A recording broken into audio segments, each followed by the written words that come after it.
Alors, c'est une tradition. Moi, personnellement, ça fait déjà trois années que je viens avec la délégation guadeloupéenne aux assises de la francophonie. Alors, parce que ce sont les sujets qui sont évoqués lors de ces assises nous intéressent, nous particulièrement. D'abord parce que nous sommes dans une île, un petit pays, nous ne sommes pas en Occident.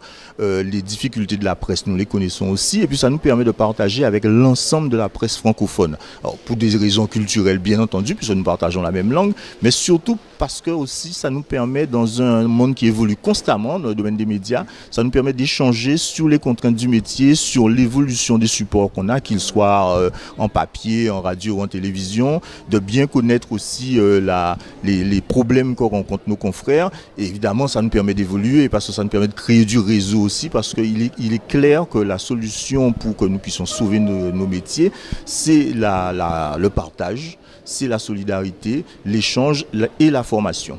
Alors, tout à fait. Alors, nous aussi, nous connaissons ce problème-là. Il est clair que l'arrivée des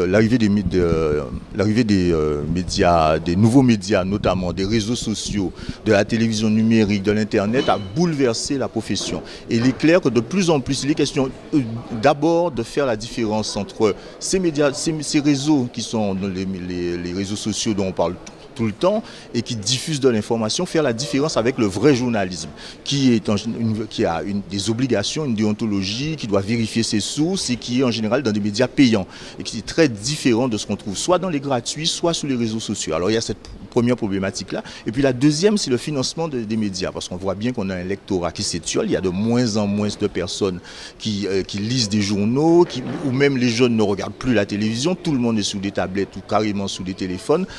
Donc la question de l'économie pour la survie des médias est essentielle. Elle va être évoquée tout au long des assises. Et on espère que dans quelques années, nous allons trouver de nouveaux équilibres économiques qui permettent à la fois de garantir la qualité de l'information et de maintenir les médias qui, il faut le rappeler, sont des entreprises. Alors qu'elles soient publiques ou privées, ça reste des entreprises qui payent des salaires, qui payent des impôts, qui payent des charges et qui donc participent au développement de l'économie et qui participent aussi à la promotion des pays. Alors il est évident que si on les laisse mourir, on laisse mourir des entreprises, on laisse mourir des emplois. Et ça aussi, il faut se le rappeler, derrière l'information, il y a des gens qui vivent.